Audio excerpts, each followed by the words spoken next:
What if everything you were taught about money at 20 was quietly setting you up to stay broke? Because here's the uncomfortable truth nobody says out loud. Most people don't fail financially because they're lazy. They fail because they're following the wrong rules at the most important age of their life. At 20, you're told one thing over and over again: get a job, work hard, be patient. One day you'll be fine. It sounds responsible. It sounds safe. But safe is not the same as wealthy. The problem is that advice was designed for survival, not freedom. Here's the first rule every 20-year-old needs to understand. Your income is not your real wealth. It's just your starting point. If you trade time for money forever, you are capped, no matter how hard you work. You don't get rich by working more hours. You get rich by owning things that earn while you sleep. And that's where everything flips. Because while most people are chasing salaries, the financially aware are quietly chasing systems, skills that scale, businesses that grow, investments that compound. Now here's the second rule. Your environment is stronger than your motivation. If everyone around you is spending, flexing, consuming, you will slowly normalize being broke while looking successful. But if your circle talks about building, investing, and ownership, your mindset shifts without force. That's financial gravity. And there's a deeper truth most people realize too late.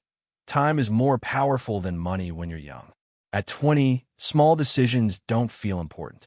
Spending $10 doesn't hurt. Saving $100 feels pointless.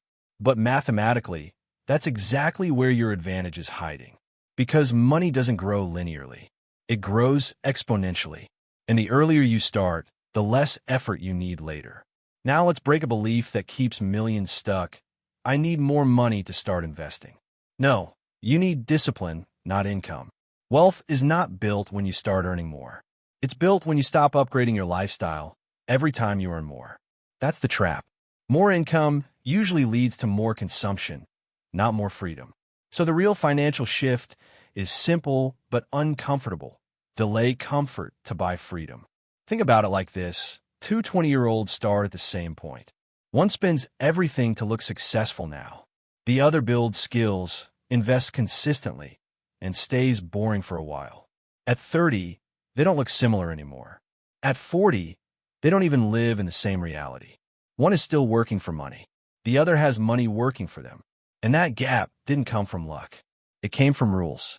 So if you're 20 right now, understand this clearly. You are not early. You are right on time. But only if you start thinking like an owner instead of an employee. Because in the end, financial freedom isn't about how much you make. It's about how much of your life is no longer controlled by money. If you found this perspective useful, consider subscribing for more calm, reality-based financial discussions.